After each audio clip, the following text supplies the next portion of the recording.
De retour sur Europe 1, place au débat d'Europe Midi. Bonjour Isabelle Floren. Bonjour. Vous êtes porte-parole du MoDem.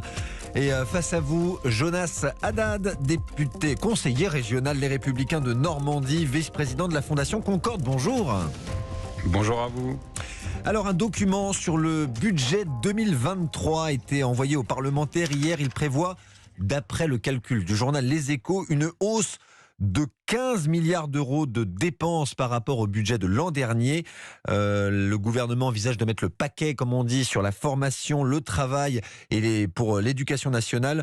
Ces trois secteurs voient leur crédit nettement augmenter. 339 milliards d'euros de budget au total. Est-ce que c'est raisonnable quand le déficit public dépasse 114% du produit intérieur brut ? 2901 milliards d'euros, Isabelle Floren. C'est surtout indispensable. C'est un engagement de la majorité présidentielle du président de la République durant sa campagne que nous avons soutenu avec le MoDem.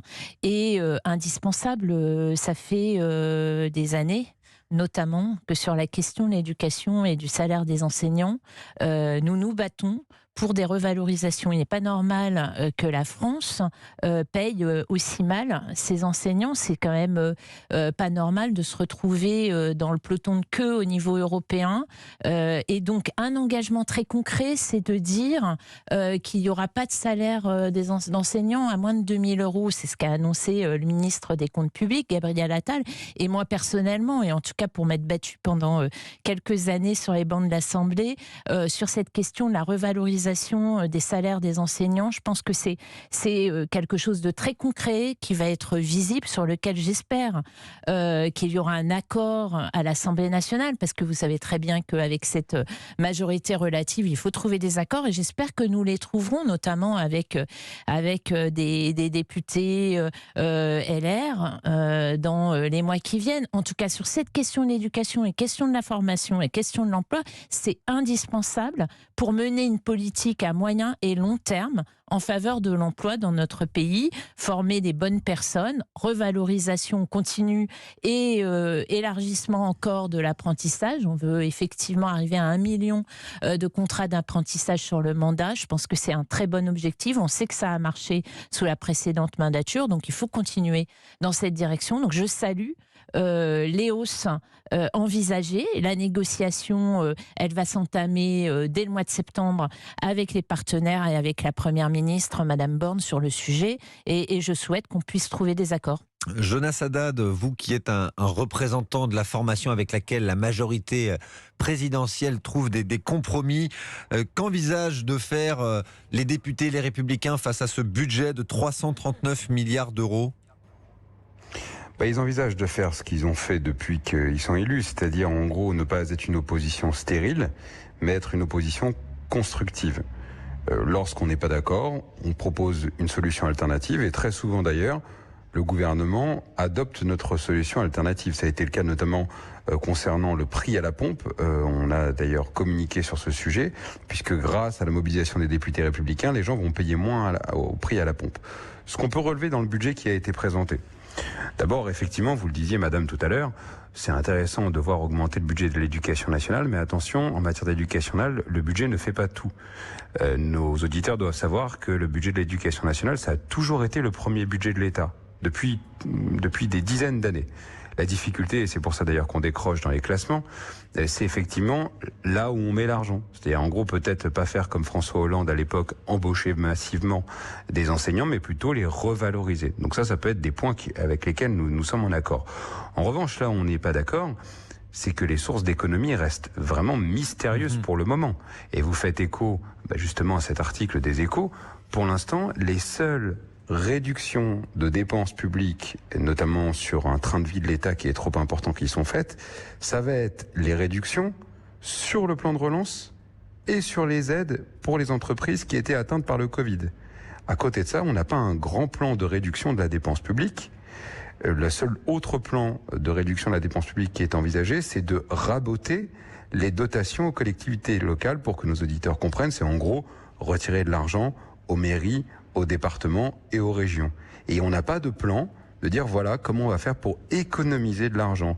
On n'a pas de plan, par exemple, contre la fraude sociale. qui est une fraude massive. On n'a pas de plan contre la fraude fiscale, qui est une fraude massive. Et c'est pour ça que, bon, je le dis de façon un petit peu ironique, mais vous voyez par exemple le grand plan France 2030 qui est annoncé, eh bien le gouvernement, dans le budget qui est annoncé, il est obligé déjà de le mettre en pause. Et donc en fait ça veut dire que le plan qui était annoncé pour être le plan France 2030, eh ben, pour l'instant on voit que c'est plutôt un plan France 2023. Ça a fait 1 an quoi, ça n'a pas duré 8 ans, ça a duré seulement 1 an. Donc on sera extrêmement vigilant par rapport à ça, pour arriver à la fois à un budget qui remet le paquet, comme vous le disiez tout à l'heure, sur l'éducation et sur l'emploi, mais ne pas oublier de faire des réductions dans les dépenses publiques qui sont inutiles. Et pardon de le dire, mais c'est quand même important parce que c'est toujours un impensé dans le gouvernement actuel, un trou noir en quelque sorte. Moi je regarde le budget sécurité, on est seulement le 8e budget. Et je pense que personne en France ne peut considérer que les événements qui ont eu lieu au moins les 12 derniers mois ne démontrent pas qu'il faudrait aussi mettre le paquet, comme on l'a dit tout à l'heure, sur la sécurité. Isabelle Florennes, où sont les économies ? Alors, je voudrais juste redire quand même 2-3 choses là par rapport à ce que vient de dire Monsieur Haddad. C'est d'abord une présentation budgétaire qui se situe dans la limite des 5% de déficit autorisé, et le ministre l'a bien rappelé. Ensuite, les pistes d'économie, il y en a eu déjà d'annoncées précédemment, et on sait très bien que dans des mesures effectivement de soutien qui existent et qui ont existé notamment pendant la crise Covid, celles-ci seront réduites dès 2023. C'est le ministre de l'économie qui l'a annoncé sur un certain nombre de secteurs. Mais pour l'instant, effectivement, ça fera partie aussi de cette discussion que nous aurons et que aura le gouvernement à partir du mois de septembre avec ses partenaires. Sur la question des collectivités locales, moi je ne peux pas laisser dire qu'il n'y a pas d'efforts qui ont été faits envers les collectivités locales, qui ont été toujours entièrement compensés sur les dotations. Donc, on ne peut pas vous laisser dire qu'il y a des baisses de dotations, on ne peut pas vous laisser dire non plus, puisque c'est l'accord qui a été trouvé en CMP la semaine dernière, je tiens à le rappeler, entre le Sénat et l'Assemblée nationale, que 22 000 communes ont été et vont être compensées sur notamment les hausses prévues pour les fonctionnaires, et notamment les fonctionnaires territoriaux. Donc on ne peut pas dire qu'il n'y ait pas d'effort qui soit fait sur ces compensations d'augmentation de salaire, notamment des 3,5% d'augmentation qui ont été votées pour les fonctionnaires en général. Et puis, dernière chose, sur la sécurité, non. On ne peut pas dire que ce gouvernement n'ait pas investi. Et une fois de plus, le budget prévoit que les ministères régaliens, c'est-à-dire la justice et la sécurité notamment, font partie des ministères et des budgets qui vont être et qui le sont depuis quelques années constamment revalorisés. Donc voilà, Jonas quelques Haddad, rectifications. vous allez pouvoir répondre à Isabelle Florennes, mais juste avant, on marque une petite pause d'information. Voici le rappel de l'essentiel de l'actualité avec Guillaume Buan. Bonjour Guillaume. Bonjour Raphaël, bonjour à tous. Environ 3000 personnes évacuées cette nuit dans l'Aveyron après le déclenchement d'un incendie à l'est de Rodez. Il s'agit du même feu de forêt qui s'est déclenché hier en Lozère et qui s'est propagé au département voisin. Pour l'heure, il n'est pas question pour les personnes évacuées de retrouver leur domicile. 600 pompiers luttent contre les flammes qui ont détruit 700 hectares de végétation. Dans le sud de la Charente, un incendie est également en cours. 150 hectares déjà brûlés. 30 personnes ont quitté leur domicile. Plus de 200 pompiers mobilisés pour éteindre le feu. Météo France laisse donc pour aujourd'hui 4 départements en vigilance orange canicule. Le Lot-et-Garonne, la Gironde, le Vaucluse et le Gard. Les températures restent élevées avec des pointes pouvant aller jusqu'à 39 degrés dans le sud-ouest. L'armée taïwanaise débute un exercice d'artillerie à balles réelles, simulant la défense de l'île contre une invasion chinoise. Plusieurs centaines de soldats ont d'ailleurs été déployés, ainsi qu'une quarantaine d'obusiers. Un nouvel exercice est prévu jeudi. Cela fait suite à Pékin qui mène en ce moment plusieurs importantes opérations militaires, aériennes et maritimes autour de Taïwan. En réponse, rappelons-le, la visite de Nancy Pelosi. La villa de Donald Trump, enfin en Floride, perquisitionnée ce matin par le FBI. Le républicain, lié de près ou de loin à plusieurs dossiers judiciaires, n'en a pas précisé la raison. Mais selon les médias américains, l'intervention relève d'une enquête sur la mauvaise gestion de documents classifiés. Merci beaucoup Guillaume Buan qui vous accompagne, vous informe toute la journée sur Europe 1 et ce jusqu'à 17h. Le débat d'Europe midi avec Isabelle Florennes, porte-parole du MoDem, Jonas Haddad, conseiller régional Les Républicains de Normandie, vice-président de la Fondation Concorde. Jonas Haddad, je me tourne vers vous. Isabelle Florennes, vous disiez que le gouvernement a investi dans les collectivités locales et dans la sécurité surtout. Bon, écoutez, évidemment, moi je ne m'attendais pas à une autre réponse que cela. Après, cette revendication que je portais tout à l'heure, c'est une revendication qui est portée par quasiment tous les partis politiques à part ceux de la majorité présidentielle. Donc c'est une revendication qui est partagée même par des acteurs de gauche, par la présidente des régions de France qui est Carole Delga, qui est socialiste. Mais peu important. Je pense que ce sur quoi on doit réussir à converger, c'est de se dire comment on peut faire pour que le gouvernement qui a eu l'habitude dans le précédent quinquennat, il faut le dire, et même d'ailleurs Bruno Le Maire l'a dit, il faut changer une méthode, qui a eu l'habitude d'être un peu autarcique, puisse entendre les choses qu'on propose. Et là-dedans, je n'ai pas entendu toujours de plan de réduction de dépenses publiques.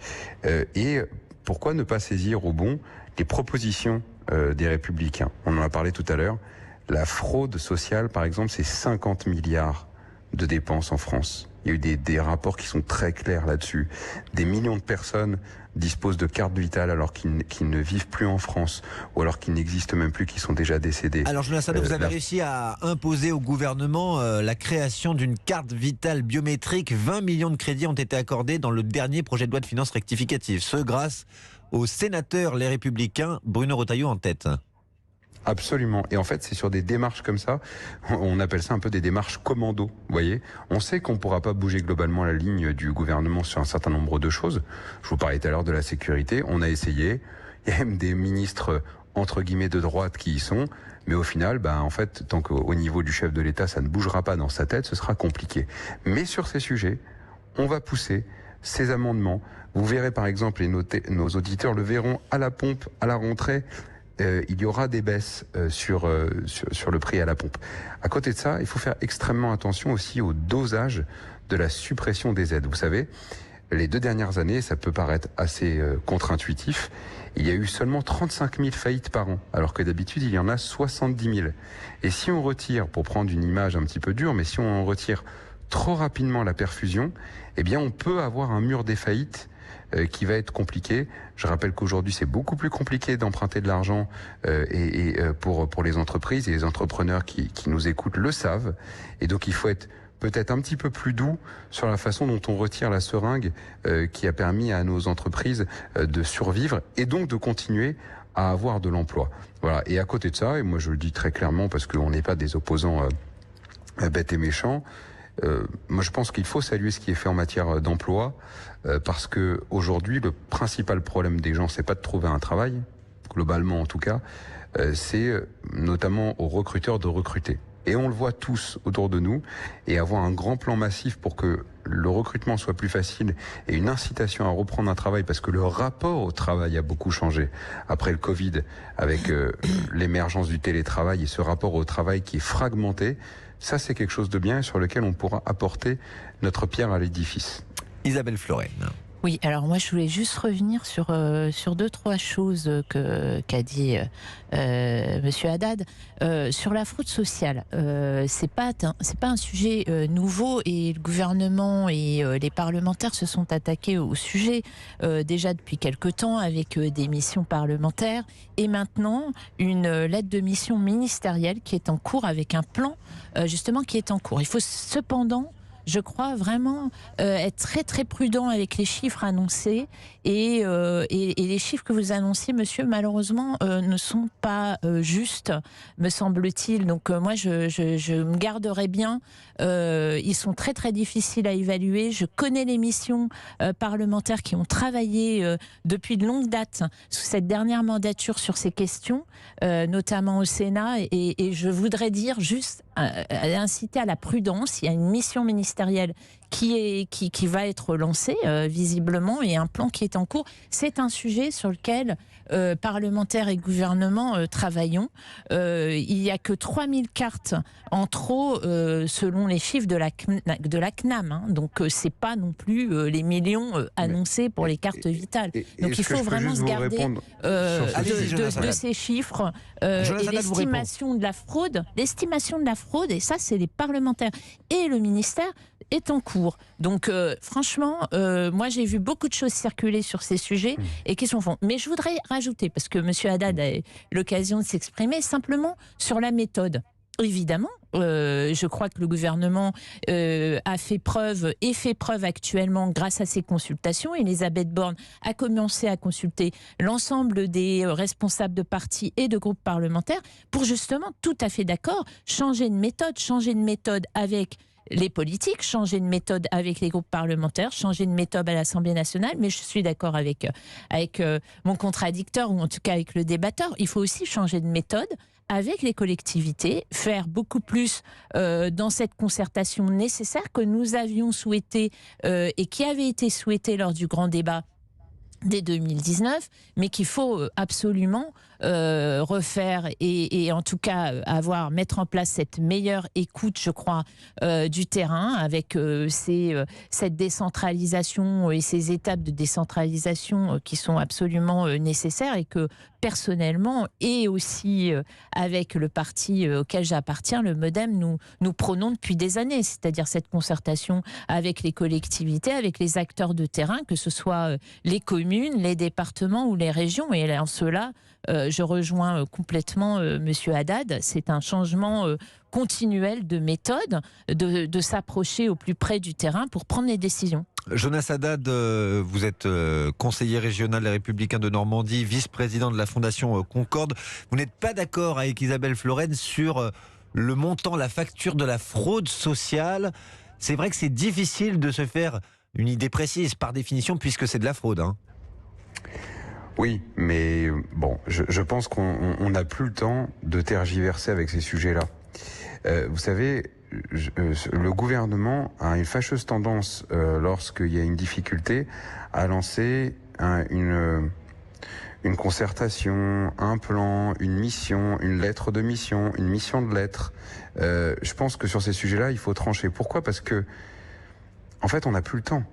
Lorsque le taux d'intérêt pour emprunter de la dette, il faut que nos auditeurs comprennent bien, est à 0%. Bien sûr qu'on peut faire le quoi qu'il en coûte. On peut emprunter sur les marchés pour financer un train de vie qui ne va pas. Mais lorsque notre train de vie dépend de marchés qui sont aujourd'hui à 2%, et donc on emprunte l'argent beaucoup plus cher, et que donc ça nous coûte beaucoup plus cher, on n'a plus le temps de tergiverser avec les façons dont on fait des économies. Et d'ailleurs, ça revient à ce que disait Madame tout à l'heure. Vous avez parfaitement raison. Heureusement qu'il y a des députés, les Républicains et d'autres formations politiques qui existent. Pourquoi ? Parce qu'aujourd'hui, quand on a ces débats-là, notamment, et je suis ravi que vous reconnaissiez sur le changement de méthode, on écoute. Parce qu'avant, vous avez parlé du grand débat, on n'écoutait pas. Est-ce que quelqu'un peut me dire une seule mesure qui est sortie du grand débat ? Est-ce que quelqu'un peut me dire qu'est-ce qu'on a fait de tous ces carnets de doléances ? Ça a été un très bel échappatoire au moment de la crise des Gilets jaunes pour retrouver de la concertation. Mais qu'est-ce qu'il en est sorti de ce grand débat ? Rien. Voilà. Et qui peut me dire aujourd'hui ce qu'a produit ce grand débat ? Ah si, pardon, un moment, il y a eu un comité citoyen qui était composé d'énormément de personnes qui avaient des visions écologistes assez radicales, et au final, ça s'est terminé en eau de boudin. Donc ce qui est bien avec cette nouvelle méthode que nous avons imposée, c'est que maintenant, le blabla, c'est un peu terminé. Alors il y a une idée qui a émergé quand même, peut-être pas directement du grand débat, mais en tout cas de la crise des Gilets jaunes, c'est la retraite à 1000 euros, 1100 euros très exactement. C'est ce qu'envisage de mettre en place Emmanuel Macron avec cette fameuse réforme des retraites qui sera débattue dans les prochains mois. Là aussi, il y a des postes, il y a des économies à faire, Isabelle Florennes. Il y a surtout, la réforme des retraites que nous souhaitons, c'est surtout plus de justice.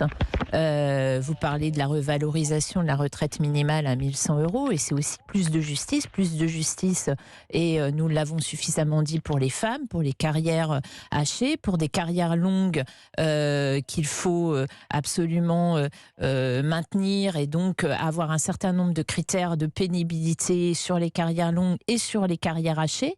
Donc c'est une réforme avant tout, la réforme des retraites, une réforme de justice sociale qui, in fine, on verra quels sont les paramètres et les conditions qui sont retenus. C'est l'objet avant tout, je dois dire, aussi d'un changement de méthode qui sera une méthode sur la base d'une concertation qui va s'engager, je souhaite, en tout cas c'est ce que la Première ministre a annoncé, à l'automne et sur lequel les discussions avec les partenaires sociaux et l'ensemble des Français sera, à mon avis, essentiel. En tout cas, il faut faire autrement que ce qui a été fait, mais rappeler que avant tout, avant de parler des pistes d'économie, elles existeront sûrement, mais avant tout, il y a une nécessité de revoir notre système qui, pour le moment, produit encore trop d'injustice. Donc ça, c'est un premier choix et une première orientation de cette réforme. Et effectivement, ensuite, c'est comme la réforme de l'allocation chômage.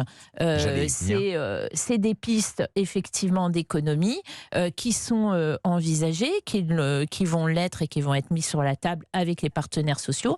Quand ça va bien ou quand ça va mal, on n'a pas le même système. Et je crois que cette flexibilité encadrée, on le dit bien, encadrée, comme ça sera le cas dans ce qui est proposé, est nécessaire maintenant.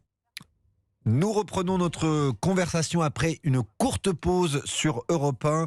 Le débat d'Europe Midi avec Isabelle Florennes, porte-parole du MoDem, et Jonas Haddad, conseiller régional Les Républicains de Normandie, également vice-président de la Fondation Concorde. À tout de suite sur Europe 1.